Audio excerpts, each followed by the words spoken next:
Assalamualaikum warahmatullahi wabarakatuh. Selamat datang di channel YouTube Ismi Khairil Anwar. Welcome back to my YouTube channel. Nah, pada kesempatan kali ini aku akan membahas pengalaman optimal sembuh dari HNP atau LBP. Nah, buat kalian yang belum tahu apa itu HNP dan LBP, HNP itu singkatan dari hernia nucleus pulposus, atau LBP singkatan dari low back pain. Biasanya kalau dalam bahasa sehari-hari kita menyebutnya sebagai saraf kejepit, atau bahasa lainnya adalah kadang-kadang orang mengartikannya sebagai encok ya sebenarnya kalau di pinggang, tapi kalau di leher nggak tahu apa istilahnya, atau mungkin di bagian-bagian lain. Nah, bagi kalian yang tahu istilahnya, nanti tolong tulis di kolom komentar ya, untuk tambah-tambah pengalaman saya sendiri dan juga kita semua. Kenapa aku membahas HNP atau LBP ini ya? Jadi gini guys, pada saat seseorang tuh terkena HNP atau LBP, maka biasanya orang itu mengalami shock yang namanya putus asa. Kemudian karena kan mereka secara spontan guys, secara pada saat itu tiba-tiba itu tidak bisa melakukan aktivitas yang diinginkan. Nah, itu membuat orang tuh berpikir, aduh tamat riwayat gua dan lain sebagainya. Jangan berpikir seperti itu ya, nggak usah. Karena sesungguhnya kalau kita terkena HNP atau LBP, asal cepat ditangani, nah itu semua orang tuh sesungguhnya bisa sembuh guys dari HNP atau LBP. Kemudian kalau kita mengetahui tips-tips yang akan aku sampaikan ini, insya Allah itu tidak akan memperparah HNP atau LBP kalian. Nah, dan juga saya sendiri ya pastinya ya. Kemudian latar belakang aku untuk bisa membuat video ini adalah agar kita itu sama-sama tahu dari pengalaman teman-teman kita, dan khususnya saya juga, adalah bagaimana sih teknik yang benar untuk menyembuhkan LBP atau HNP ini. Karena jangan sampai salah, pada saat kalian atau kita itu mempraktekkan pengobatan HNP atau LBP yang kurang benar, itu bukannya menyembuhkan malah memperparah. Ada juga yang seperti itu guys. Jadi kita sama-sama belajar di sini ya. Semoga kita bisa dapat pengalaman. Dan kalau misalkan cocok dengan tips ini, kalian bisa share video ini ke teman-teman kalian, kerabat, atau siapapun yang membutuhkan. Semoga sih dengan video ini kita bisa sama-sama terbantu. Nah, HNP atau LBP ini itu banyak dialami guys sesungguhnya, baik dari kalangan orang-orang seperti kita maupun artis ya.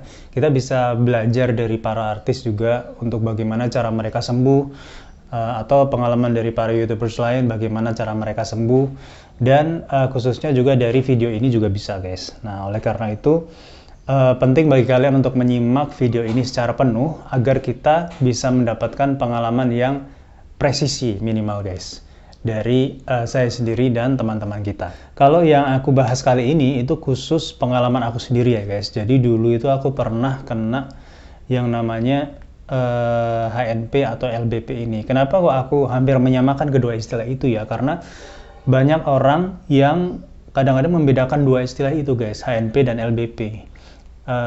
Sebagian orang berpikir bahwa LBP itu tingkatannya ada di bawah HNP, jadi belum sampai kepada saraf kejepit, hanya sekedar encok saja. Padahal kalau kita ronsen, itu penampakannya sebenarnya hampir sama guys antara LBP dan HNP.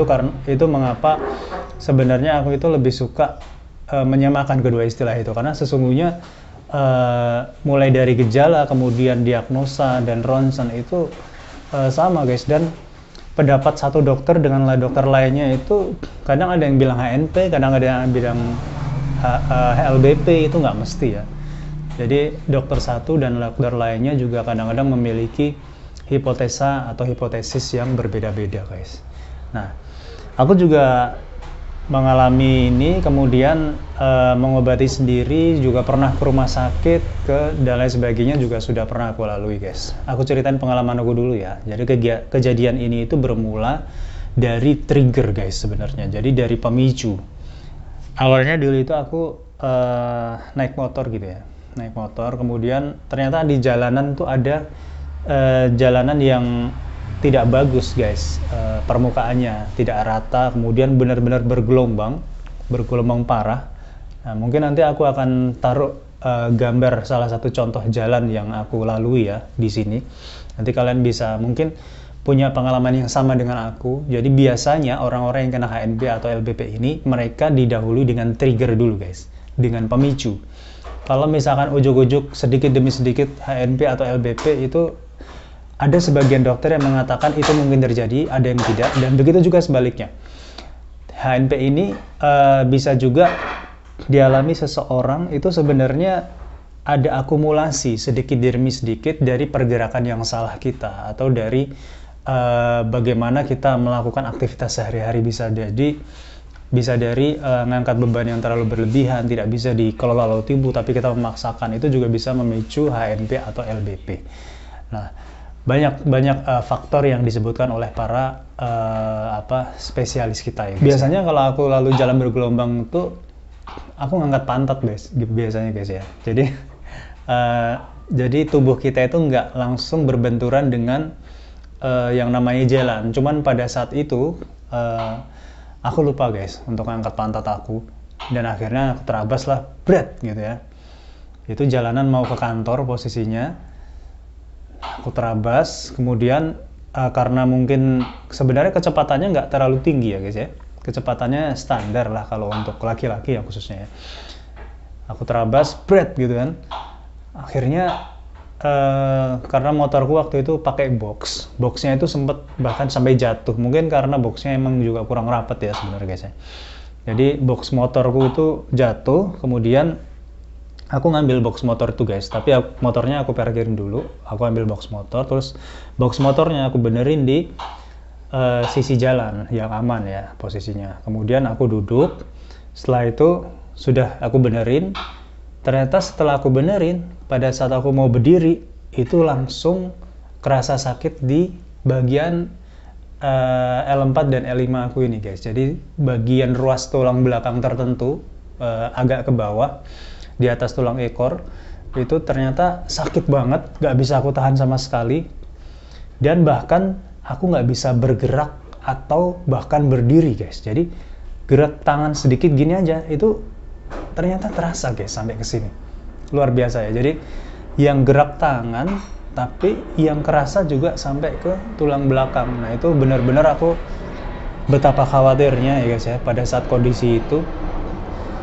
Kok bisa gitu ya aku mengalami hal seperti itu, padahal aku itu termasuk tiap harinya aktivitasnya normal, termasuk lincah ya kalau menurut aku ya guys ya. Kemudian kalau misalkan angkat-angkat beban tuh nggak masalah lah kalau aku ya. Terus juga aku biasa melakukan aktivitas sehari-hari itu biasa.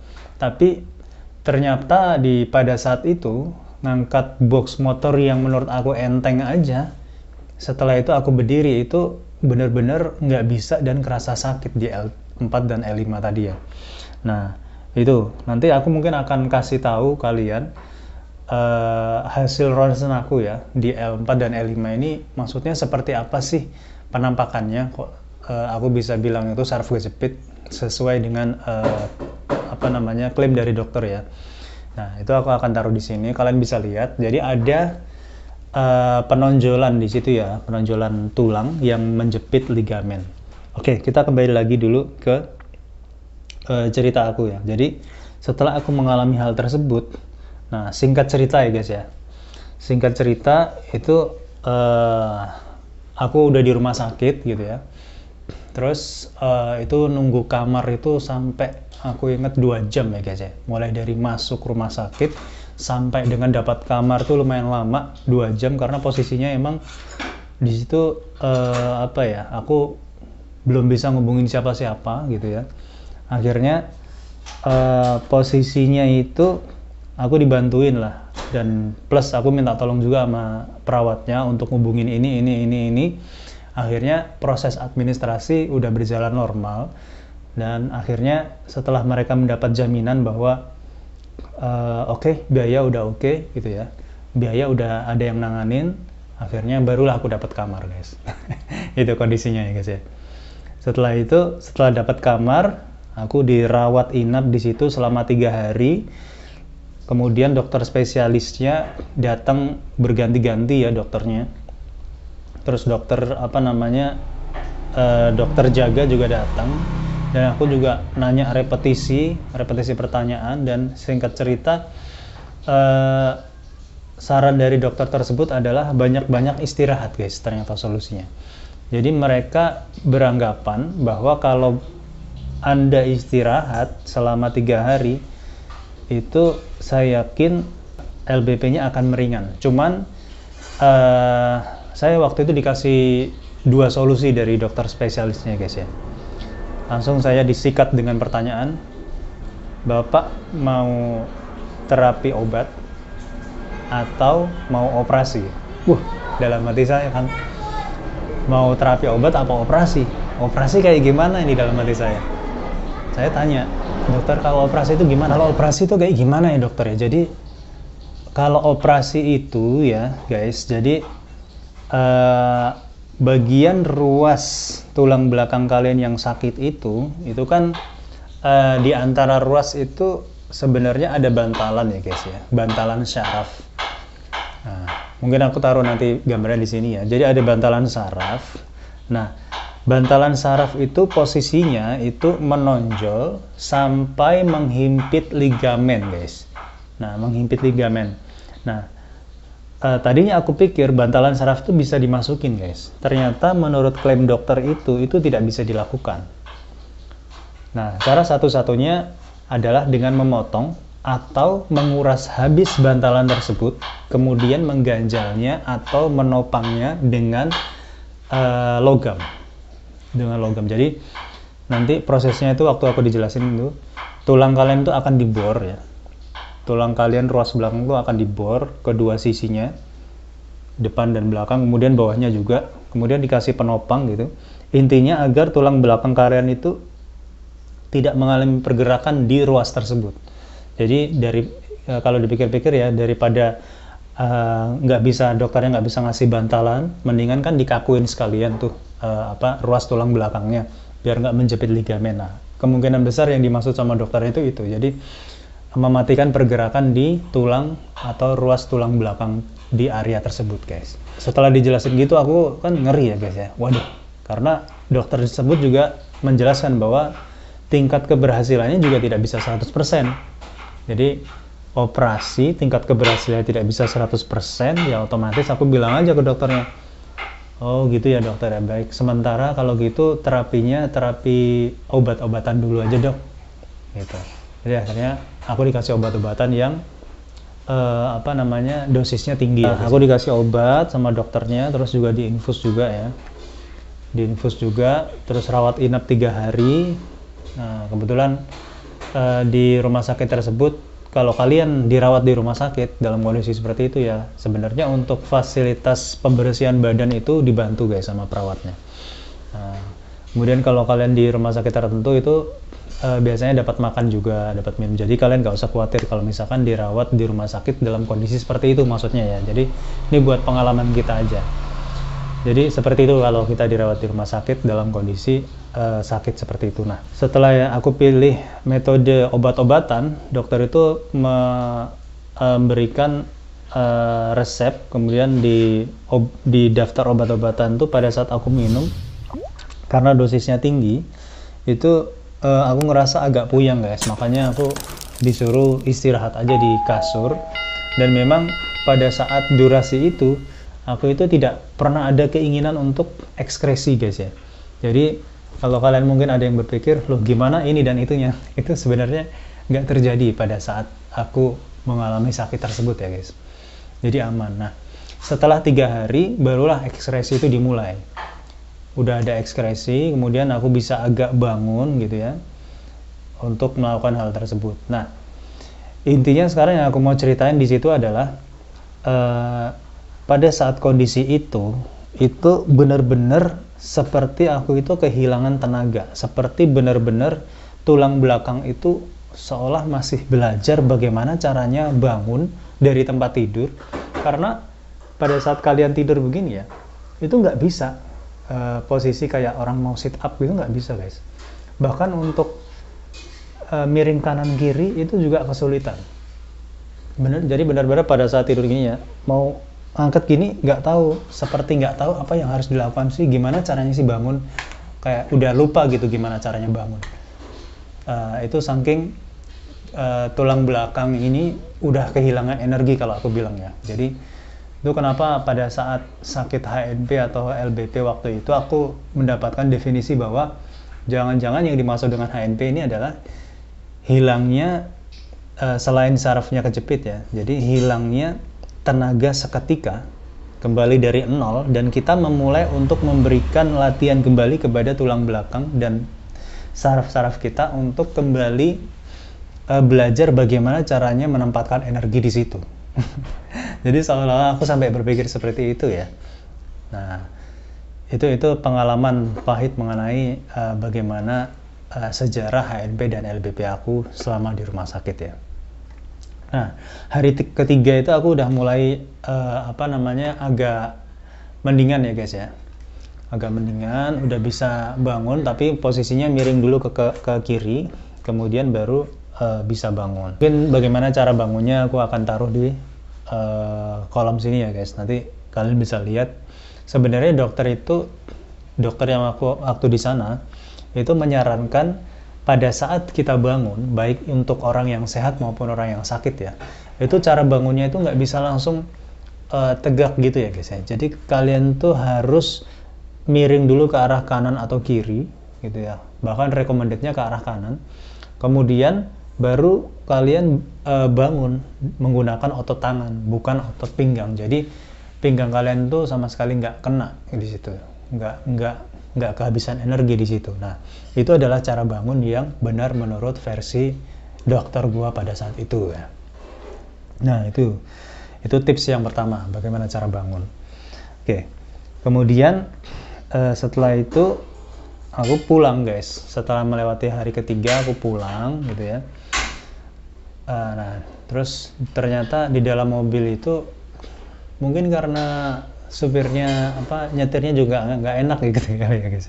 Aku kebetulan waktu itu naik taksi, jadi rasanya itu puyeng banget di dalam mobil guys. Terus kemudian aku coba konsultasi lagi, ternyata rasa mual pusing yang aku derita di dalam bis itu sampai pulang ke rumah itu adalah efek dari obat-obatan yang dosis tinggi aku ceritain tadi guys. Nah, yang aku herankan itu aku tuh sampai mual gitu ya, sampai muntah, dan itu sampai 3 hari kemudian guys. Kalau aku nggak salah ingat, aku juga bahkan ambil cuti di situ atau izin sakit ya, aku lupa ya, izin sakit apa cuti gitu, untuk nyembuhin mual dan pusing aku pada saat itu. Jadi benar-benar terapi obat itu efeknya itu tadi guys. Jadi kan tadi udah kita sebutin ya, mau terapi obat atau mau operasi. Kalau operasi kekurangannya seperti yang aku sebutin tadi. Tapi kalau terapi obat ya kekurangannya tadi adalah kalian bakal ngerasain mual, pusing yang berlebihan, kayak kalian habis naik benar-benar kayak kalian tuh habis naik Dufan ya, permainan wahana di Dufan, tapi kalian nggak kuat. Bagaimana? Nah, tapi kalian nggak kuat, misalkan kalian naik kora-kora gitu ya. Terus biasanya kalau orang nggak biasa naik kora-kora, kemudian yang kereta itu ya, lupa namanya, itu kalian mual. Nah, kayak gitu rasanya guys. Rasa mualnya itu kayak gitu, kalian kalau pengen tahu ya, bukan sekedar muter-muter diri gitu, enggak. Jadi bener-bener yang pusing mual gitu ya, sampai nggak tertahankan rasanya, pengen tidur aja. Nah, itu rasanya kayak gitu. Oke, nah kemudian setelah aku pulang 3 hari kemudian baru pusingnya mendingan dan perlahan hilang. Itu guys pengalaman aku ya. Kenapa sih orang itu bisa kena HNP, LBP ya? Dan mungkin ada istilah-istilah lain yang lainnya. Kenapa sih kok bisa kena kayak gitu? Itu menurut penelitian ya guys ya. Penyebabnya itu adalah karena yang pertama kalian atau kita itu obesitas guys. Bobot kalian berapa? Misalkan tinggi kalian itu 173 ya. 173 kalian kurangi dengan 100 kg ya, kalian kurangi dengan 173 kurangi 173, berarti bobot ideal kalian itu harusnya 73, 10 kilo ke atas, 10 kilo ke bawah. Tapi kalau bobot aku pada saat itu melebihi itu guys. Nah, itu menurut penelitian adalah salah satu pemicu kenapa HNP atau LBP itu terjadi, yakni karena obesitas.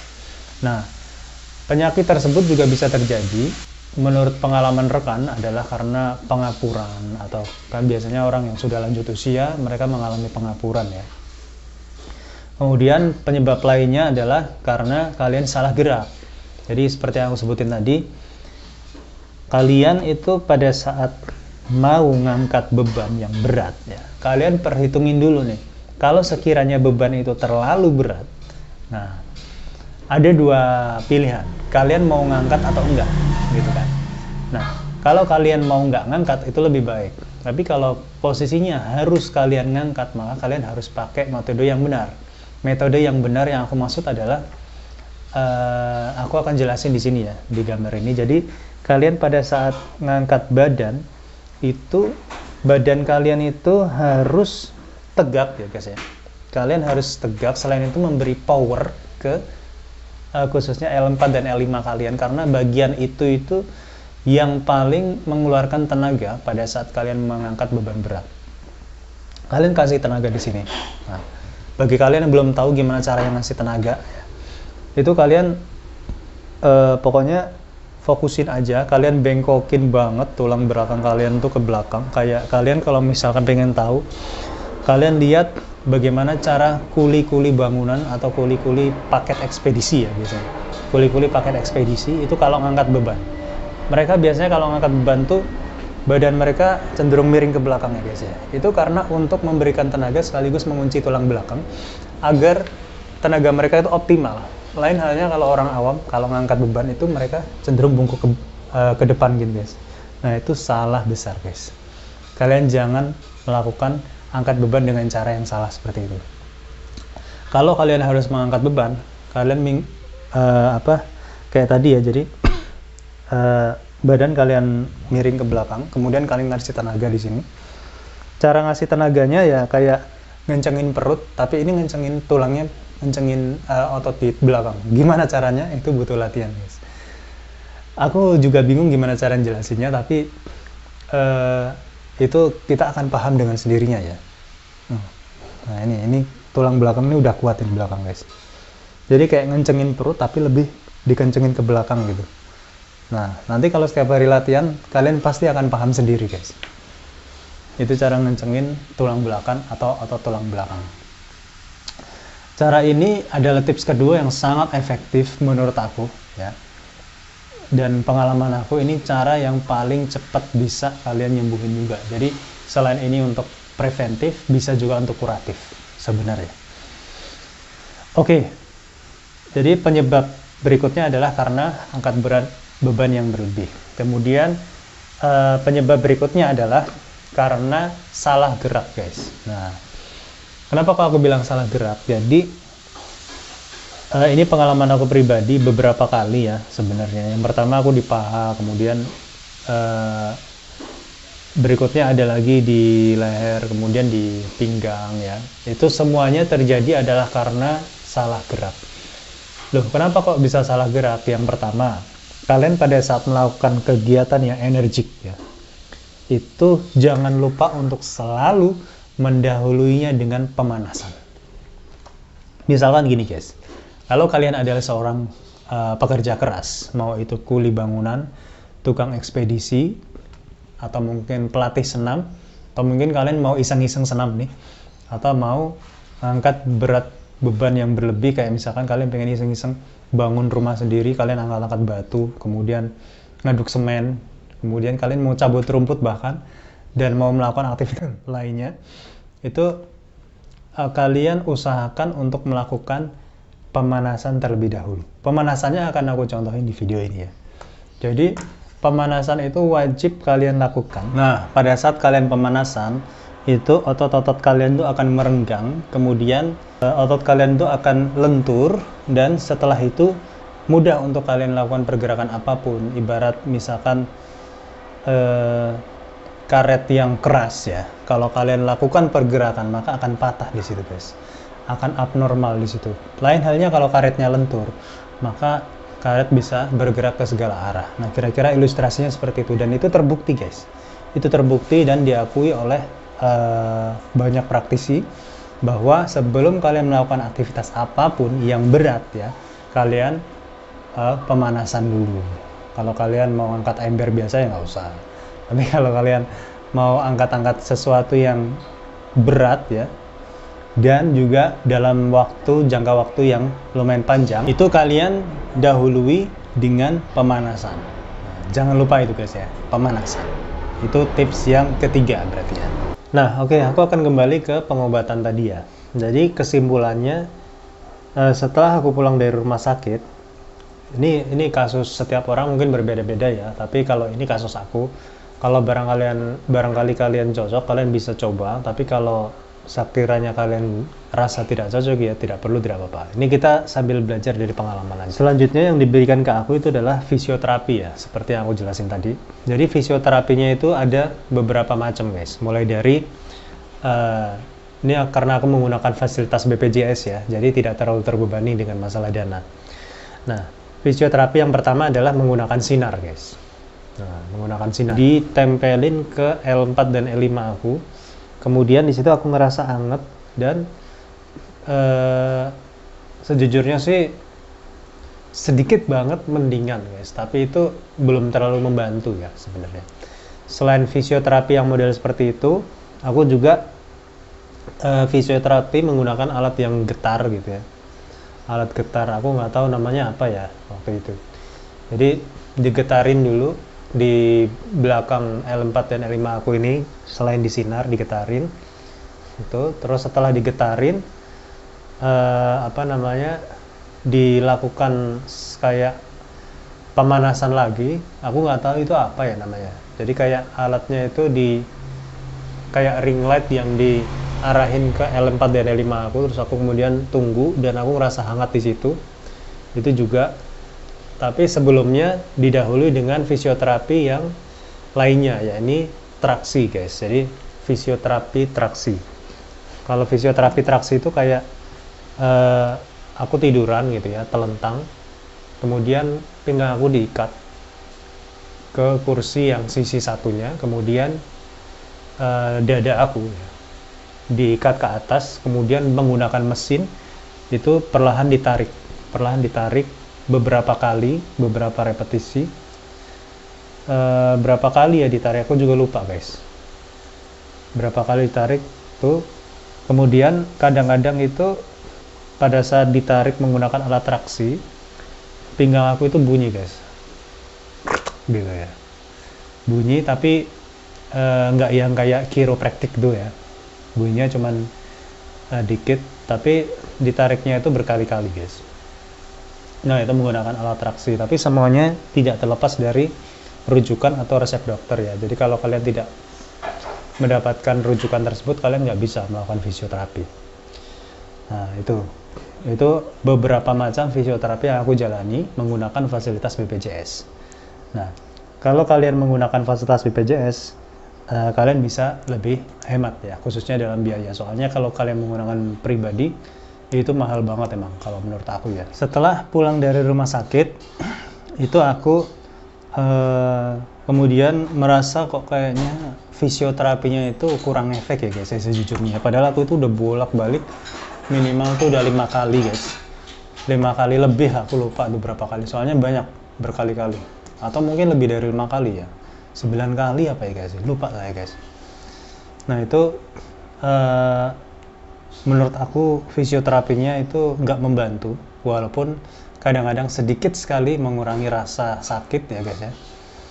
Dan kalau menurut dokter fisioterapinya sendiri, ini dokter lain ya, dokter yang bukan merujuk pada fisioterapi aku dulu, itu beliau bilang bahwa memang fisioterapi itu tidak semerta-merta untuk menyembuhkan yang namanya LBP atau HNP. Dia itu hanya meredam rasa sakit aja. Nah, dari kalimat dokter itu aku jadi berpikir, waduh, kalau begitu ceritanya, karena bukan mengobati, ngapain dulu fisioterapi ya, dalam hati saya. Akhirnya di dokter yang lainnya, di dokter lainnya ya, aku kan juga melakukan komparasi ke dokter lainnya. Dia hanya meresepkan aku sabuk ya, meresepkan sabuk. Sabuknya namanya sabuk apa ya? Nanti aku kasih gambarnya di sini guys. Jadi sabuk yang aku beli waktu itu, aku ditawarin 2 macam, mau yang bagus apa yang biasa. Aku pilih yang bagus dong. Karena kalau yang biasa itu kalau kalian menggunakan BPJS itu kalian diberikan sabuk yang biasa. Kemudian kalau kalian menggunakan fasilitas yang non BPJS itu kalian bisa untuk memilih sabuk yang luar biasa atau sabuk yang bagus ya. Nah, kelemahannya kalau kalian pakai fasilitas BPJS, kalian nggak bisa nih, pertama kalian daftar nih pakai BPJS, kemudian untuk beli alatnya sendiri kalian menggunakan fasilitas pribadi gitu ya. Waktu itu ternyata nggak bisa di administrasinya guys. Saya juga bingung, akhirnya terpaksa dari awal sampai akhir itu pengobatan hari itu aja aku pakai fasilitas yang pribadi. Akhirnya bayar sendiri gitu, demi untuk bisa mendapatkan sabuk yang kualitas bagus menurut dokter itu ya. Jadi ternyata setelah aku cek di toko online ya, di situ kan kita dikasih ya sabuk, bukan dikasih, kita karena pakai fasilitas pribadi kita beli di rumah sakit. Setelah itu aku compare dengan harga online, ternyata jauh guys harganya guys. Di situ kita bisa lihat bahwa harga yang ditawarin oleh rumah sakit sama online tuh jauh guys. Kalau misalkan aku tahu, aku belinya di online gitu ya. Itu sabuk yang kualitas bagus itu. Tapi nggak apa-apa, ini cuma cerita masa lalu dan ini tips berikutnya. Berarti tips keempat bagi kalian, kalau kalian menggunakan fasilitas pribadi, kalian cek alat-alatnya di online. Kalau misalkan kira-kira lebih murah, mendingan kalian beli di online. Nah, setelah itu aku mengikuti saran dokter untuk menggunakan sabuk tadi ya. Nah, kalau kata dokter yang tadi menggunakan sabuk itu, saya tanya, berapa lama dokter untuk bisa sembuh tapi menggunakan sabuk ini? Ya kalau rutin pakai sih sekitar 6 bulan gitu udah perubahan. Perubahannya bukan karena bantalan sarafnya semata-mata masuk gitu ya. Ternyata bantalan saraf tuh menurut dokter tersebut itu bisa masuk guys. Nah, di situ aku yang kadang-kadang kan mikir, loh dokter sebelumnya bilang nggak bisa masuk, kok ini bilang masuk gitu ya. Nah, di situ kadang-kadang adjustment dokter satu dengan lain berbeda dan kalian perlu untuk melakukan komparasi. Itu tips yang kelima berarti. Oke. Jadi tips yang kelima, kalian kalau misalkan sudah merujuk ke dokter satu, kalian kurang puas, kalian rujuk ke dokter lainnya untuk melakukan komparasi. Karena memang kadang-kadang ini berhubungan dengan pengetahuan juga ya guys ya, pengalaman. Kita nggak bisa bilang masalah ilmu. Kalau ini kita nggak bisa ngeremehin, tapi kalau pengalaman, pastinya dokter yang lebih tua itu yang lebih berpengalaman. Kalau misalkan menggunakan alat sabuk tadi ya, itu sekitar 6 bulan sudah ada perubahan. Perubahannya itu bukan hanya bantalan saraf yang masuk, tapi meliputi juga perubahan struktur tulang ternyata guys. Jadi perubahan struktur tulang. Nah, jadi gini, ternyata kalau kita melakukan atau bergerak atau berdiri dengan postur tubuh yang sudah teratur, itu lama-kelamaan menurut dokter tersebut, tulang kalian itu akan termanipulasi secara sendiri untuk kemudian yang tadinya kalian itu postur tubuhnya salah, karena kalau kalian postur tubuhnya salah itu ternyata tulang tuh akan termanipulasi juga untuk membentuk tulang yang posturnya salah guys. Nah, itu sebabnya kalian kalau misalkan duduk, berdiri itu posturnya harus benar, harus sesuai selarasannya kan. Kalau aku selarasnya kanan sama kiri sesuai sejajar. Kadang-kadang ada orang yang jalannya gini guys, itu kalian harus perbaiki, karena pada saat kalian jalannya aja udah miring, postur tubuh kalian yang belakang tuh akan mengikuti bagaimana cara kalian berdiri, bergerak, sehingga tulang tuh akan termanipulasi sendiri untuk membentuk postur tulang yang salah. Dan itu kalau misalkan kalian sudah posturnya salah, untuk mengembalikan tuh kalian butuh setidaknya 6 bulan. 6 bulan tuh hanyalah baru mengalami perbaikan aja ya, belum sembuh total. 6 bulan itu postur tulang tuh udah bisa termanipulasi secara sendiri, kemudian istilahnya singkat ceritanya kembali ke posisi semula lah, terobati. Yang awalnya tulang itu mungkin berlebih, ini tulang tuh lama-kelamaan akan terkikis dan kemudian kembali ke bentuk yang wajar atau normal. Jadi kalau sekali lagi, kalau kalian berdirinya itu miring-miring dan sebagainya, kalian harus merubah kebiasaan itu. Jadi postur tubuh udah harus kalian tegakin lagi, kalian lurusin, kalian ngaca nih, kalian ngaca ya postur tubuh kalian, ngaca. Tuh kalau misalkan udah lurus bagus, kalau belum lurus kalian ngaca, kalian lurusin. Jangan sampai postur tubuh kalian tuh salah. Oke, itu berarti tips yang ke-6. Jadi postur tubuh kalian harus kalian betulkan, ya. Karena pada saat saya pakai sabuk tersebut, kata dokter 6 bulan baru tubuh mulai akan berubah postur tubuhnya dari yang salah menjadi benar. Oke, aku ikutin kata dokter tersebut. Akhirnya tubuh aku ternyata benar guys. Jadi sedikit banyak ada perubahan di sakit tulang belakangku ini, dan otomatis aku bisa mempelajari bagaimana cara menguatkan otot tulang belakang secara mandiri. Aku nggak tahu gimana caranya, tapi caranya kayak yang aku sebutin tadi, cuman mungkin agak susah ngejelasinnya ya. Jadi memberi tenaga ke tulang belakang ini aku dapat bisa belajar dari karena aku menggunakan sabuk yang tadi guys. Jadi aku bisa tahu gimana cara ngasih tulang belakang sini. Nah, itu sabuk tuh aku pakai terus karena menurut dokter sabuk itu harus dipakai bahkan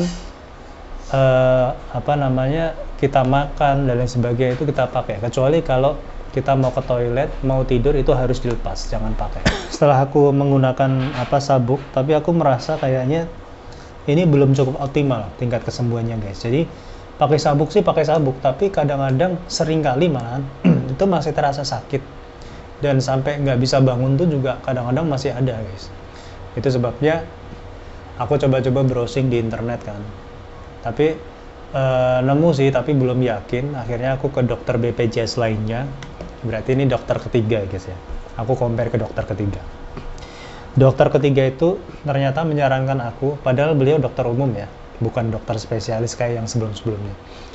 Dokter umum tersebut menyarankan aku untuk melakukan sebuah latihan yang namanya pull up. Namanya apa? Pull up. Jadi mengangkat beban, mengangkat diri sendiri ke tiang, terus kalian angkat badan kalian menggunakan bantuan satu tiang yang melintang tersebut. Kalau olahragawan biasa yang melakukan ini ya, tapi kalau orang awam pada saat kalian melakukan ini kalian akan keberatan. Gak apa-apa, kalian coba terus. Intinya itu sebenarnya bukan pada ngangkat gini ya, tapi gelantungannya. Dan ini bahkan kalian kalau misalkan baru belajar, kalian gelantungan aja, gelantungan gini, udah nggak perlu ngangkat begini, cukup gelantungan aja. Nanti kalian rasain deh, tulang belakang kalian tuh akan bunyi kretek gitu. Nah, itu secara tidak langsung kalian sudah mentraksi diri kalian sendiri. Itu adalah salah satu tips berat yang aku saranin di sini. Jadi tips nomor 7. Jadi kalian harus melakukan yang namanya pull up. Kalian untuk melakukan pull up, kalian harus menggunakan bantuan dengan alat pull up bar. Pull up barnya aku akan taruh di sini gambarnya. Itu aku dapat dari toko online. Jadi kalian perlu menggunakan pull up bar tersebut untuk mengatasi HNP atau LBP kalian ini. Oke. Nah, untuk pull up bar ini atau latihan pull up ini itu sangat ngefek, dan dalam waktu beberapa kali percobaan aja sakit-sakit kalian di belakang ini secara instan itu bisa dikatakan hampir hilang guys. Nah, ternyata mengatasi LBP atau HNP ini ada lampu hijau di sini ya, ini dengan pull up. Nah, kalian coba melakukan pull up dengan benar ya, kemudian kalian beli pull up bar dan kalian praktekkan di rumah. Oh ya, aku kasih tahu dulu, sakitku ini sebenarnya pada saat aku melakukan itu udah setahunan ya guys ya, udah setahun. Jadi emang kalau kata dokter, wah udah lama ya, harusnya langsung diobati pada saat sakit, langsung diobati dengan cara yang benar. Cara yang benar gimana maksudnya? Orang sampai sekarang aja, sampai pada saat itu aja maksudnya ya, itu aku baru mendapatkan ide-ide menarik mengenai bagaimana cara menyembuhkan HNP atau LBP aku. Bahkan dokter satu sama lainnya pun berbeda-beda. Dan hasilnya pun juga tidak seefektif dokter satu dengan yang lainnya.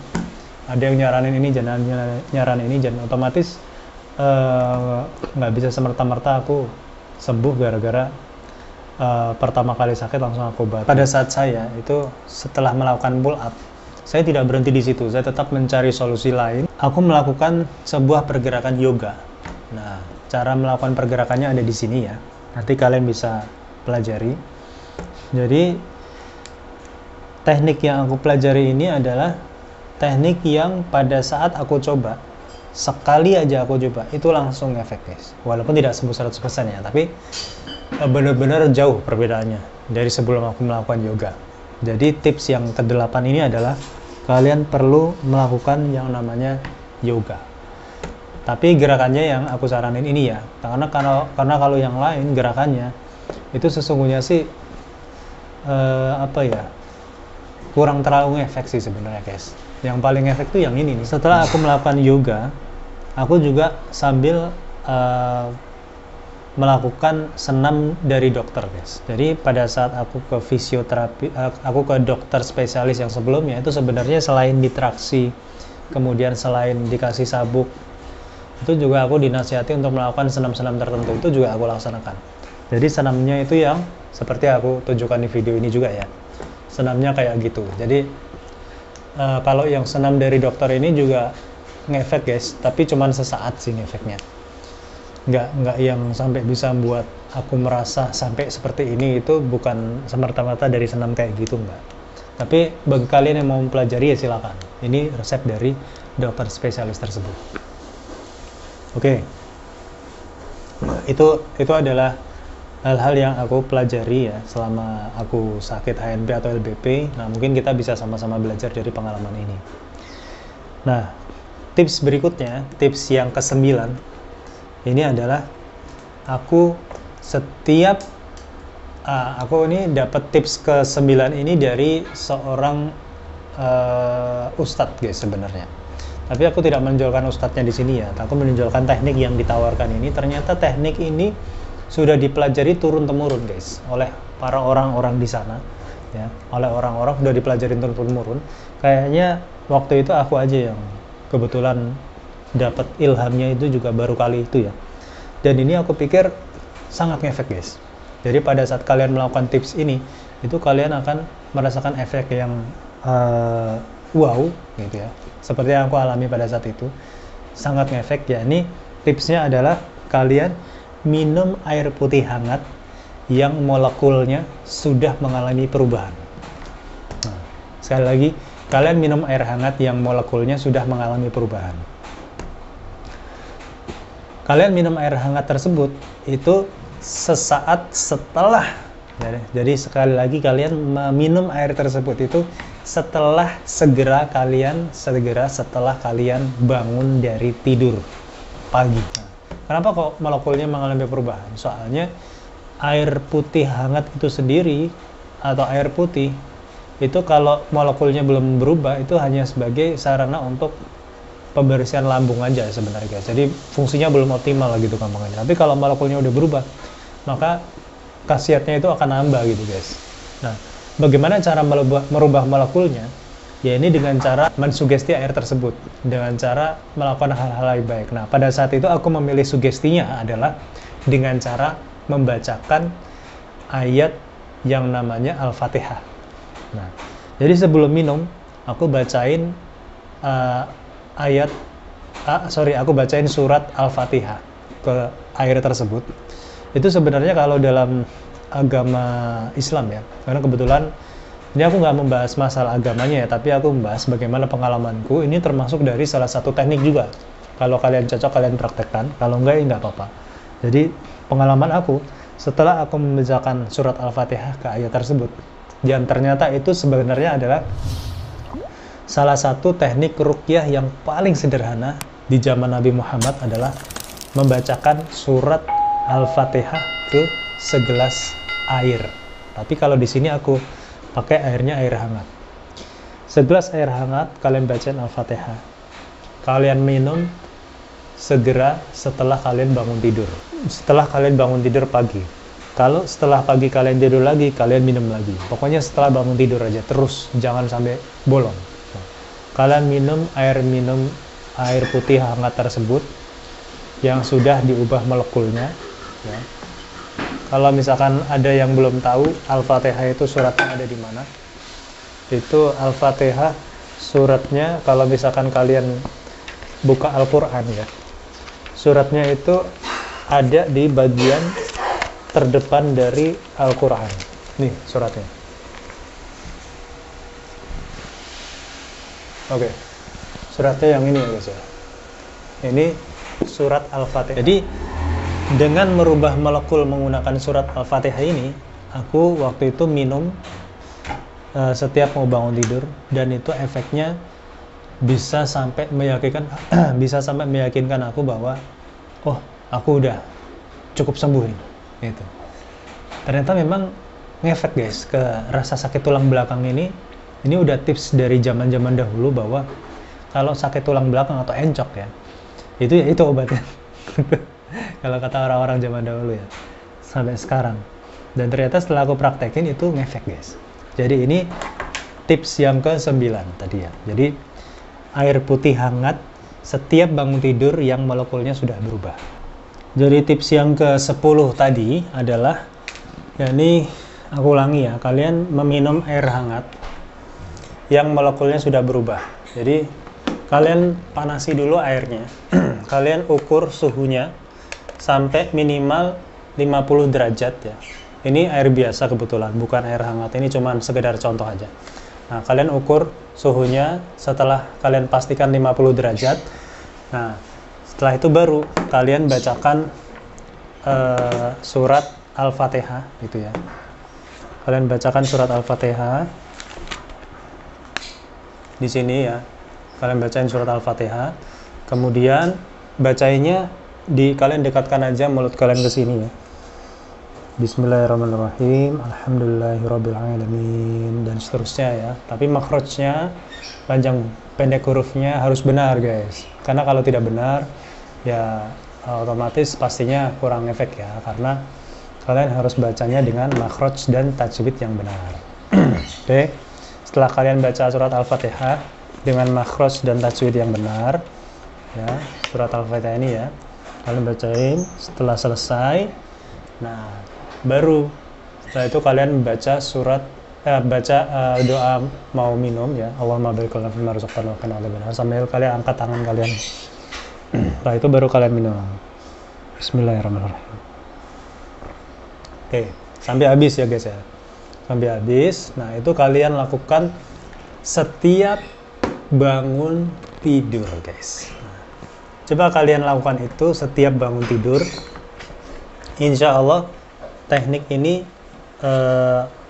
termasuk salah satu ya teknik yang paling efektif dari semua teknik yang aku pelajari. Jadi sebenarnya ini udah teknik dari zaman dahulu kala yang mungkin memang aku telat guys mengetahuinya ya. Itu juga dikasih tahu sama Pak Guru waktu itu. Nah, itu tekniknya salah satunya. Oh ya, kalau kalian pengen cari tahu bagaimana cara memilih termogan yang benar, ini aku udah pernah bahas di video sebelumnya ya. Nah, mungkin aku akan taruh linknya di sini ya guys ya. Nanti kalian bisa lihat, bagi kalian yang penasaran aku pakai termogan yang kayak apa. Ini termogan paling recommended yang aku bahas di video aku. Oke. Nah, itu tips yang ke-10 ya guys. Jadi sekali lagi, minum air putih hangat setiap bangun tidur dan yang molekulnya sudah diubah. Tips yang berikutnya ya, ini seperti yang aku bilang tadi, kalian pada saat angkat beban atau angkat yang berat itu kalian harus menggunakan posisi yang benar guys ya. Posisi yang benar itu nanti akan aku praktekin ya di sini ya. Jadi posisinya itu harus benar. Nah, setelah kalian melakukan posisi yang benar, itu insya Allah tulang belakang kalian itu atau semua tulang itu akan terjaga kondisinya guys, seperti itu. Nah, tips selanjutnya, tips yang ke-11 ya, adalah menggunakan ini guys ya. Jadi istilahnya waktu itu aku sempat pijat alternatif guys. Kebetulan ada tetangga aku yang baik banget, makasih tetangga aku yang baik banget. Itu aku udah sempat melakukan apa namanya, pijat ya, pijat alternatif atau pijat refleksi lah ya, di salah satu tempat. Dan kalau misalkan kalian udah terpaksa banget, udah kalian nggak tahu harus ngapain, itu pijat alternatif juga bisa menjadi salah satu solusi tepat kalian. Jadi di pijat alternatif itu benar-benar seketika ya, bisa menghilangkan yang namanya sakit di tulang belakang. Tapi ya tetap tadi, kalau misalkan kalian nggak rawat, itu bakal kembali lagi ke posisi sakit semula, guys. Jadi tips yang ke-11 adalah kalau kalian udah sakit banget, kalian nggak tahu harus ngapain, kalian bisa coba pijat alternatif atau refleksi tadi ya. Nah, jadi dari pijat alternatif tersebut, karena aku sering ya pijat, terus aku praktekin di diri aku sendiri, ternyata ada satu teknik yang menarik guys dari pijat tersebut. Jadi kalau kalian merasa ada sakit di ruas ini tadi ya, L4 dan L5, itu kalian bisa melakukan pemijatan ke arah dalam guys. Biasanya kan kalau orang mijat itu keluar ya gini ya. Nah, ini yang sebaliknya, kalau kalian mengalami sakit ini, kalian pijatnya harus ke arah dalam. Seperti ini. Mungkin aku akan kasih videonya di sini ya, kalian bisa lihat. Jadi pada saat, kalau kalian perhatiin, pada saat kalian melakukan pemijatan ke arah luar, itu perhatiin deh, kalian pasti akan lebih sakit daripada sebelum dipijat malah. Tapi kalau kalian mijatnya itu ke arah dalam, kalau untuk diri aku sendiri ya, aku jamin diri aku itu langsung akan, rasa sakit itu akan bisa dibilang hilang guys. Nah, jadi pijatnya ke arah dalam, menggunakan jempol lah. Setelah ke arah dalam, kalian ratain tuh tulang belakang kalian menggunakan jempol kalian. Kalian kasih minyak juga ya, biar hangat. Kalian pijat ke arah dalam sambil kalian menggunakan perangsang hangat juga guys. Itu penting. Nah, pada saat itu aku menggunakannya itu, aku bukan endorse atau apa ya, ini pengalaman pribadi aku. Aku waktu itu menggunakan minyak kutus-kutus guys, dan ternyata minyak kutus-kutus itu emang bener-bener ngefek guys. Jadi dia itu, minyak kutus-kutus itu kalau kalian pakai di ruas tulang belakang, hangat juga enggak, dingin juga enggak. Jadi kayaknya kesannya kayak kita itu sebenarnya kurang percaya gitu sama kutus-kutus. Tapi nggak tahu kenapa setelah kalian kasih kutus-kutus, ruas tulang belakang kalian itu udah dienakan guys. Rasanya juga hilang. Tapi asal tadi ya, kalian mijatnya ke arah dalam. Terus setelah kalian pijat ke arah dalam, gitu ya, kalian pijat ke arah dalam, kalian ratain ruas tulang belakang kalian. Kalian ratain, terus kalian pijat lagi ke arah dalam. Gitu terus ya, sekitar 10 gerakan.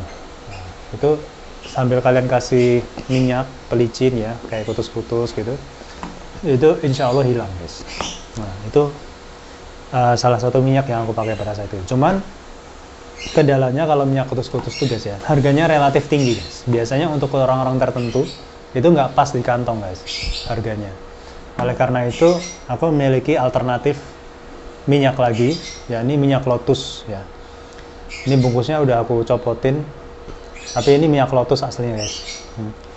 Jadi efeknya itu hampir mirip dengan minyak kapak ya, minyak kapak. Cuman ini kayaknya versi lain dari minyak kapak, ya ini minyak lotus. Soalnya kenapa aku beli minyak lotus? Soalnya aku lihat khasiatnya kayaknya kok apa ya, 11-12 gitu sama minyak kapak. Jadi aku coba pakai yang lain gitu, minyak lotus. Jadi kalian kasih ini ke ruas tulang belakang kalian yang sakit. Jadi aku kasih minyak lotus ya. Minyak lotus ini baunya hampir mirip dengan minyak kapak ya. Cuman kalau dari segi keras enggaknya, lebih keras minyak kapak sih sejujurnya guys ya. Cuman bedanya dikit, lebih keras dikit. Tapi nggak tahu kenapa ini minyak lotus ini, itu setelah kalian kasih itu panasnya nggak langsung terasa, hangatnya nggak langsung terasa. Tapi beberapa saat setelah kalian pakai itu baru kerasa. Kalau minyak kapak kan seolah-olah cepet ya reaksinya langsung gitu. Kalau ini enggak, seolah-olah dia ngeresep dulu, setelah sampai ke organ-organ tertentu, ke saraf tertentu, dia baru bereaksi. Itu kalau minyak lotus. Nah, ini adalah salah satu minyak yang aku rekomendasikan untuk kalian pakai pada saat kalian mengalami LBP atau HNP ini. tips yang aku berikan ini juga sama sekali tidak berhubungan dengan, semata-mata tidak berhubungan dengan agama, enggak ya. Ini karena pengalaman aku, ini terjadi guys. Nah, tips yang berikutnya adalah kalian melakukan gerakan seperti orang sholat. Atau singkat cerita, kalau misalkan kalian muslim, sekalian aja kalian sholat. Nah, sholat itu tapi gerakannya harus benar. Karena pada saat kalian gerakannya benar, itu otot-otot kalian akan tertarik. Yang pertama gini guys. Contohnya ya, misalkan kalian takbir ya. Pertama kan kalau sholat didahului dengan takbir. Allahu Akbar. Gini ya. Nah, itu otot-otot kalian tuh akan ketarik ke belakang guys. Nih, kalau kalian benar. Ini seolah-olah dada aku ke depan ya. Padahal kalau dilihat dari samping ini sebenarnya sejajar guys.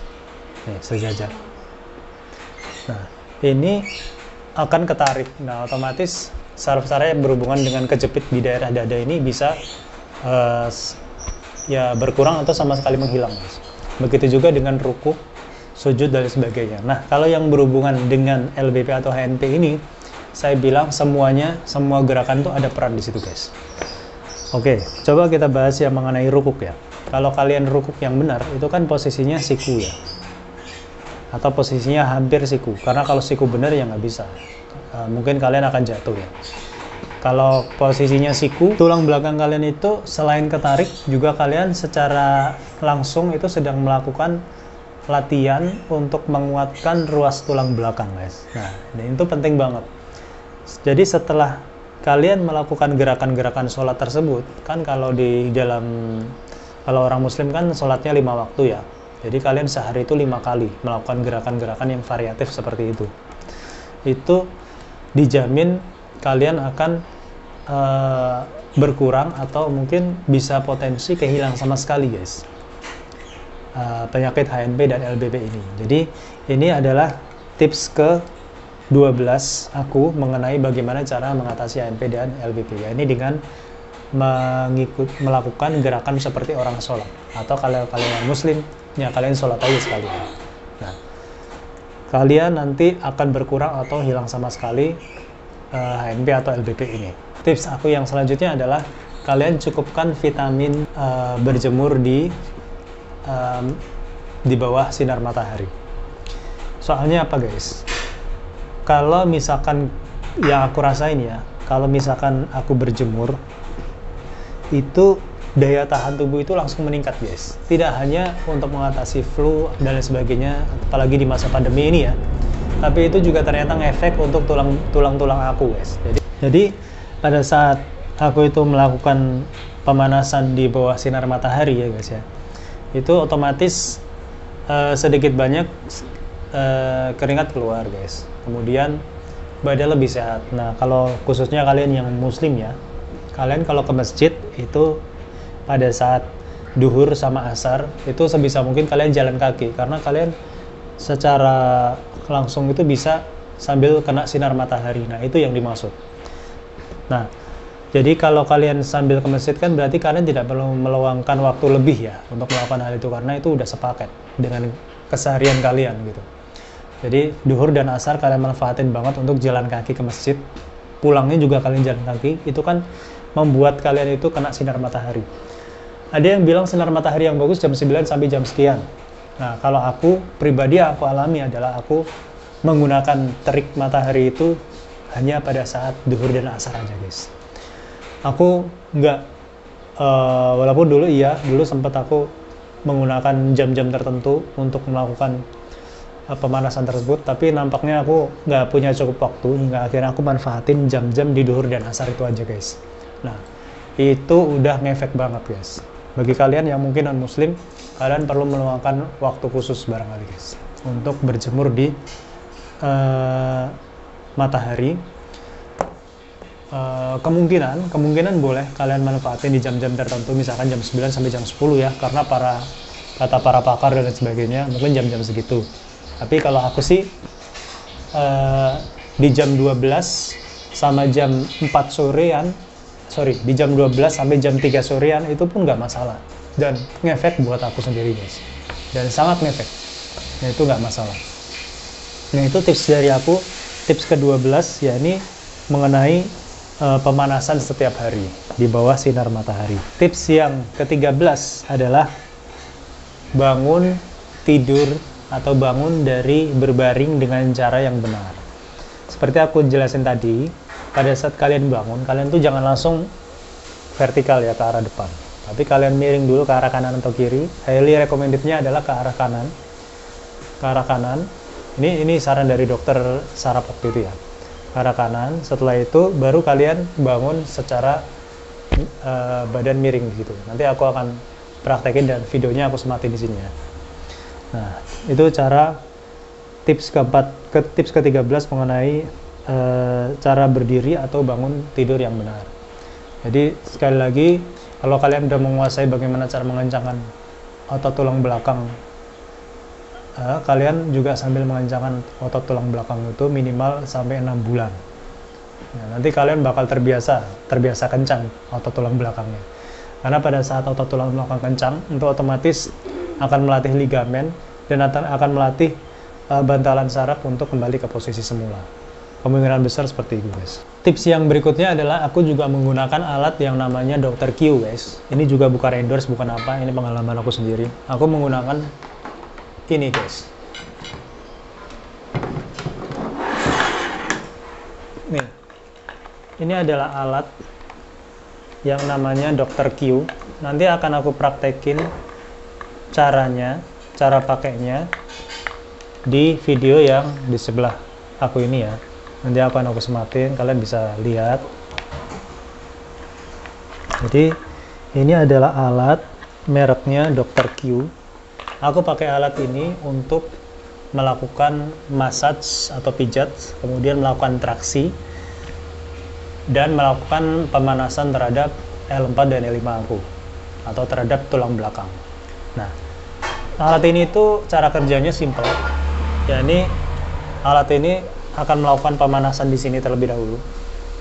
Kemudian akan menambah ketinggian. Di sini nanti akan mengembang alatnya kayak balon gitu, guys. Tapi sebenarnya sih ada apa namanya? Alat di sini. Dia akan ngembang.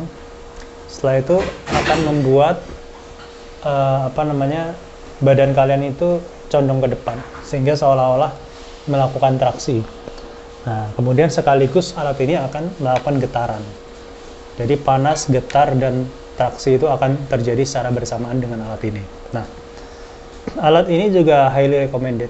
Aku rekomendasiin banget buat kalian yang para penderita HNP atau LBP untuk melakukan ini. Ini adalah remote-nya, guys. Dan untuk memfungsikan alat ini, kalian juga perlu yang namanya adaptor. Semuanya ini akan ada satu paket pada saat kalian membeli alat yang namanya Dr. Q ini ya. Nah, alat ini aku beli tidak baru, guys. Aku beli second ini alatnya karena pada saat itu aku pikir baru dan second sama aja. Yang penting kan fungsinya ya.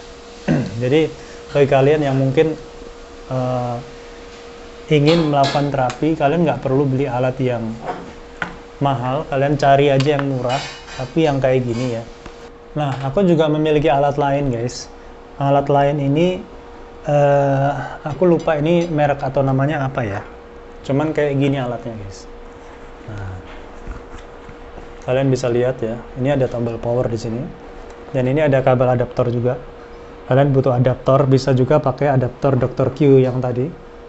Atau kalian kalau beli ini, kalian bakal dapat adaptor juga. Tapi mohon maaf ya kalau kualitasnya pada saat aku beli itu nggak lama kemudian mati, guys. Jadi aku pakai adaptor yang ampernya lebih besar atau adaptor lainnya. Nih, alat ini itu selain bisa untuk tulang belakang kalian, juga bisa untuk segala macam posisi. Sama kayak Dr. Q yang sebelumnya, dia juga bisa untuk segala posisi.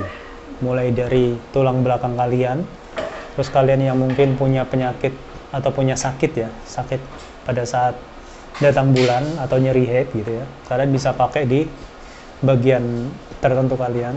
Kemudian kalau misalkan apa namanya paha kalian pegel juga kalian bisa pakai Dr. Q atau ini bisa juga, atau bisa pakai di betis juga bisa. di leher juga bisa kayak tadi disebutin. Ini juga bisa dipakai di kepala kalau ini guys. Kalau yang tadi belum ada rekomendasi untuk pakai yang di kepala, tapi kalau ini bisa pakai di kepala. Tapi kalau kalian sakit ya jangan ya. Oh ya, sorry, kepala maksudku adalah bagian leher. Tapi nanti kalau kalian pakai di leher kayak gini, itu otomatis kepala kalian itu juga akan terpijat secara langsung guys. Jadi bukan gini ya, tapi gini. Tapi ya intinya alat ini bisa digunakan di mana aja lah. Bahkan kalau kalian tempelin tangan kalian di sini, pada saat alat ini bekerja, itu alat ini juga bisa meringankan pegal-pegal kalian.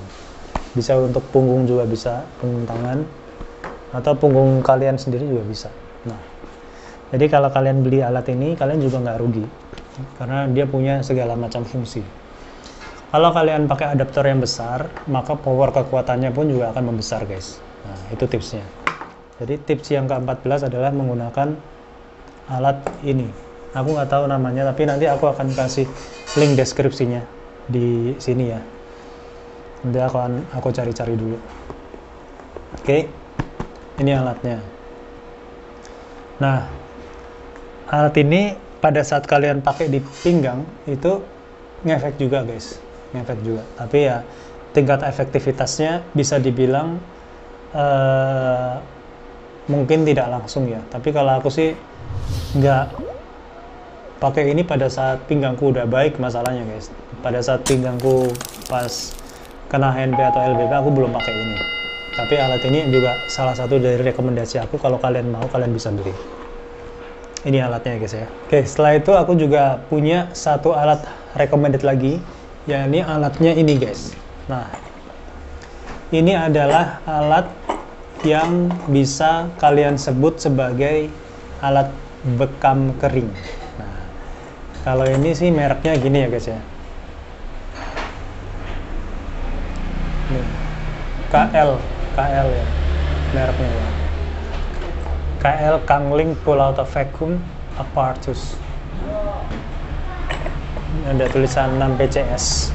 Jadi alat ini itu sebenarnya kalau kalian pernah melakukan bekam ya, kalau kalian pernah melakukan bekam, kalian tuh bakal tahu mengenal alat ini. Ini alat ini benar-benar alat untuk bekam kering sebenarnya. Karena kalau bekam basah kan kalian butuh jarum ya.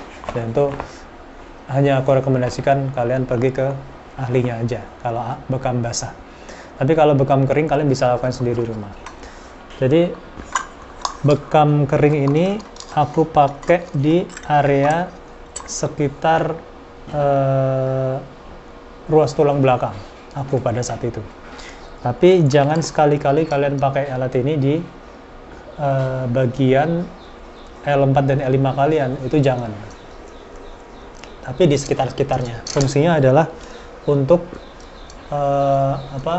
menghilangkan yang namanya sakit-sakit di saraf tertentu, atau kata orang zaman dulu itu masuk angin ya. Karena memang kalau kalian itu masuk angin itu sakitnya akan nambah guys ternyata. Jadi kalian pakai alat ini di samping-samping, pokoknya jangan di sekitar ya. Jangan pas di ruas tulang belakang, tapi di sekitar tulang belakang atau pas di dagingnya. Itu kalian pakai bekam kering ini. Nah, alat ini juga salah satu rekomendasi dari aku. Karena aku pakai alat ini dan sakitnya itu membaik guys. Cara makainya kalian tempelin ke daging kalian ya, daging punggung kalian belakang. Terus kalian colokin alat ini ke sini. Terus kalian tarik gini. Nanti otomatis kulit kalian tuh akan ketarik guys. Tuh akan ketarik tuh. Terus kalian lepas dengan cara kalian tarik tuasnya. Ini langsung dia bisa terlepas. Nanti daging yang kalian tempeli alat ini itu akan memerah kalau misalkan kalian dikatakan masuk angin gitu ya. Mungkin kalau masuk angin kan istilah non medis ya. Kalau istilah medisnya ya mungkin kalian bisa di kolom komentar kalian kasih tahu ya, biar kita bisa sama-sama belajar. Nah ini. Jadi kalau zaman sekarang itu kalian udah nggak perlu ngerok. Kalau misalkan kalian nggak punya alat ini, Tapi kalau kalian punya alat ini bisa menggantikan ngerok guys. Jadi nggak sakit kalau pakai ini. Tips dari aku berikutnya adalah, nah ini tips aku pelajari dari channel YouTube lain juga guys. Jadi kalau kalian itu di rumah ada fasilitas air hangat ya, ada fasilitas shower air hangat maksud aku ya, shower air hangat, itu kalian maksimalkan dengan cara kalian pakai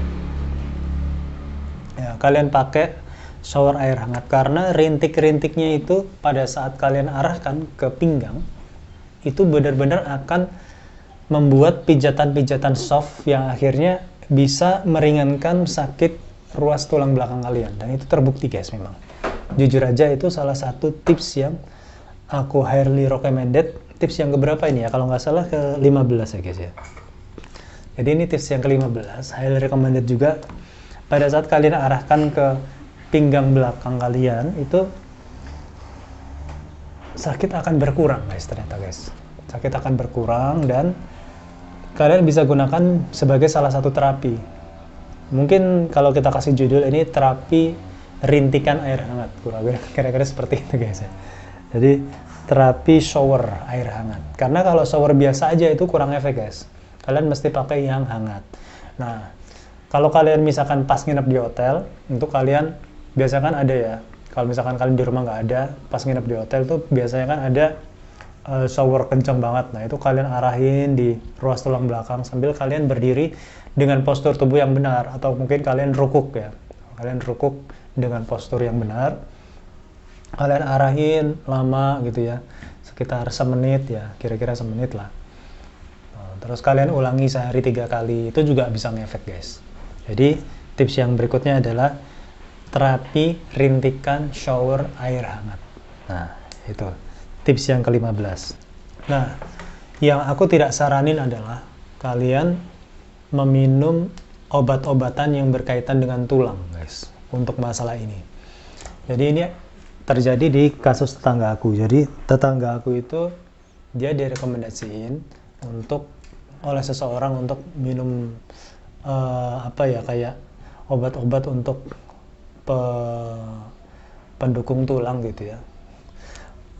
Kalau kata dokter itu karena dia terlalu banyak minum obat-obatan pendukung tulang tersebut, hingga akhirnya ternyata di tulangnya itu ada tonjolan-tonjolan gitu guys. Kayak seolah-olah tulangnya itu kelebihan kalsium, hingga akhirnya tulangnya itu bukannya membentuk ke postur yang normal, malah dia munculnya ke arah lain. Nah itu kan abnormal ya jadinya guys ya. Jadi aku sama sekali tidak merekomendasikan kalian untuk meminum obat-obatan tulang, apalagi kalau kalian konsumsinya secara berlebihan. Itu nggak recommended kalau aku. Nah, selain itu aku rekomendasikan juga pada saat aku sakit, aku juga disaranin kan sama teman aku ya untuk melakukan terapi yang namanya chiropractic guys. Nah, kalau kalian mungkin sering lihat YouTube ya, kalian mungkin tahu lah chiropractic tuh kayak gimana. Nah, kalau kalian melakukan gerakan seperti chiropractic, atau kalau kalian berubah secara chiropractic, itu juga ngefek guys, jujur aja ngefek. Ada tapinya guys ya. Tapi setelah kalian chiropractic, kalian nggak boleh sama sekali melakukan gerakan yang salah. Atau kalian kalau setelah chiropractic, seharusnya kalian itu langsung berbaring istirahat gitu ya. Biasanya kan kalau chiropractic itu tidak dilakukan di rumah sendiri, melainkan pergi ke tempat praktisi itu berada. Nah setelah kalian pulang dari praktisi itu, kalian kan naik kendaraan sendiri biasanya. Nah itu ada proses di situ yang menyebabkan potensi untuk kembali lagi sakit kalian ke posisi awal. Itu tinggi banget kembali lagi sakitnya, potensinya. Nah itu kesulitan chiropractic itu sih. Tapi pada saat kalian chiropractic, benar-benar tulang belakang kalian tuh bunyi krek gitu ya, atau tulang-tulang kalian yang sakit di bagian lainnya juga bunyi krek gitu, dan itu rasanya emang lega banget. Beberapa orang bilang kalau chiropractic itu tidak sehat, beberapa lagi bilang kalau itu sehat. Kalau aku sih sebenarnya asalkan dilakukan secara jarang, itu kadang-kadang berguna juga guys, untuk menghilangkan rasa sakit ya terutama. Tapi kalau full untuk memanipulasi tulang, seperti misalkan tulang yang aslinya bentuknya seperti huruf A, terus kemudian menjadi huruf B, itu ya tentu saja tidak bisa dilakukan dengan gerakan sederhana itu ya kalau menurut aku ya. Tapi kalau misalkan kalian itu ingin memanipulasi posisi tulang, nah itu kabarnya bisa dilakukan dengan kiropraktik. Dan aku sendiri adalah salah satu pasien kiropraktik yang menerima manfaat itu. Tapi ya tadi kelemahannya adalah pada saat kalian pulang dalam perjalanan. Nah itu persoalan kalian, bagaimana caranya kalian itu bisa nggak dalam kondisi postur tubuh yang salah. Karena kalau kalian salah dalam postur itu, kembali satu lagi seperti yang aku sebutkan tadi, kalian akan kembali sakit gitu. Dan kalian akan merasa bahwa waduh kayaknya butuh lagi nih adjustment. Nah, padahal adjustment yang sering itu tidak direkomendasikan oleh si praktisi kiropraktik itu sendiri gitu. Nah, itu adalah salah satu tips dari aku. Apabila kalian berminat, kalian bisa coba kiropraktik tapi dengan memperhatikan saran-saran aku tadi ya. Tips yang berikutnya adalah kalian pada saat kalian tidur atau kalian sengaja kalian luangkan waktu untuk mengganjal pinggang kalian menggunakan semacam bantal, guys. Guling yang aku pakai guling ya sebenarnya, bukan bantal, sorry. Jadi guling yang aku rekomendasiin adalah yang bentuknya seperti ini, guys. Jadi ini padat ya, kalau keras enggak ya, tapi padat banget. Guling ini jujur aja mereknya Inowak. Aku beli Inowak dari saudaraku ya. Inowak ini bantalnya tahan lama, tapi kalau kalian pengen tahu lebih lanjut produk Inowak, aku taruh linknya di sini ya. Dia akan aku taruh. Aku udah pernah mereviewnya juga. Dan bantal ini kalian ganjel di tulang belakang kalian gini. Kalian ganjel dan kalian tidur di situ minimal 15 menit, guys. Gitu. Soalnya kalau kalian ganjal terus sampai kalian bangun tidur itu malah lebih bagus juga, guys. Tapi pada saat pertama kalian bangun itu mungkin kalian merasa sedikit sakit ya, tapi itu nggak masalah. Jadi aku meraktekin ganjel pakai bantal atau guling ini itu sampai aku bangun tidur baru aku lepas. Nah, kalau kalian nggak kuat setinggi ini gulingnya, kalian pakai yang bantal, berarti yang tipis dulu. Nah, setelah kalian kuat, kalian tambah ketinggiannya, tambah hingga akhirnya seperti ini. Biasanya kalau yang sakit HNP atau LBP itu nggak kuat yang langsung tinggi ya, biasanya yang tipis dulu. Setelah itu kalian tingkatin ketinggiannya gitu. Biasanya gitu kalau yang sakit HNP itu dia nggak kuat untuk langsung tinggi, guys. Jadi intinya yang aku mau sampaikan ini adalah kalau kalian sakit tersebut, kalian langsung mencoba pengalaman bagaimana caranya terbebas dari penyakit tersebut. Salah satunya menggunakan tips-tips dari video aku ini, atau bisa jadi video apapun yang kalian percaya. Tapi sepengalaman aku itu tips-tips yang aku berikan ini adalah tips yang membuat aku itu sampai sekarang dalam posisi ini. Intinya kalau misalkan kalian tuh kena HNP atau LBP, itu kalau aku, benar kata dokter, memang kalian belum bisa untuk kembali lagi sembuh seperti 100% sebelum kalian kena HNP atau LBP. Tapi posisi ini aku ibaratkan tuh seperti optimal. Itu kenapa aku kasih judulnya optimal adalah karena alasannya itu karena memang aku tidak 100% seperti aku sebelum sakit ya. Tapi ini kalau dipresentasiin 95% tingkat kesembuhan aku sekarang. Jadi kalaupun ada sakit itu pun bisa cepat tertangani. Biasanya kalau aku kumat ya, kalau kumat paling aku langsung pull up, itu langsung sembuh biasanya. Atau misalkan istirahat gitu ya, terus langsung sembuh lagi. Jadi udah hampir kayak orang kecapean aja sebenarnya. Jadi bisa dibilang LBP atau HNP ini aku bilang udah optimal lah semuanya. Tapi ya nggak bisa 100%. Tapi ini udah jauh lebih baik, guys. Aku juga udah bisa angkat beban berat. Terus bisa juga lari-lari, juga bisa melakukan gerakan apapun juga bisa, alhamdulillah. Kalau misalkan ada yang bilang saya sembuh dari HNP atau LBP 100% itu sebenarnya jujur aja aku belum percaya sih kalau 100% ya. Tapi kalau kurang dari 100% itu aku percaya lah, karena memang HNP atau LBP ini sesungguhnya yang aku rasain itu belum bisa kembali 100% seperti sedia kala. Jadi bagi kalian yang masih sehat, kalian jaga postur tubuh kalian dengan baik, kalian lakukan tips-tips yang ada di video ini. Tapi kalau bagian kalian yang udah sakit, kalian lakukan tindakan kuratif seperti yang orang-orang pernah kasih tips ke kalian gitu ya. Nah, oke, mungkin segitu dulu video dari saya. Apabila kalian ada pertanyaan, silahkan tulis di kolom komentar. Dan kalau misalkan kalian merasa video ini bermanfaat, kalian bisa share video ini ke kerabat-kerabat kalian atau orang-orang yang kalian sayangi, atau share ke grup-grup kalian, sosmed, dan jangan lupa klik subscribe. Oke? Jangan lupa klik subscribe agar kalian atau orang-orang yang kalian ikuti bisa mendapatkan info terbaru mengenai video-video di channel ini selanjutnya. Oke, terima kasih. Wassalamualaikum warahmatullahi wabarakatuh.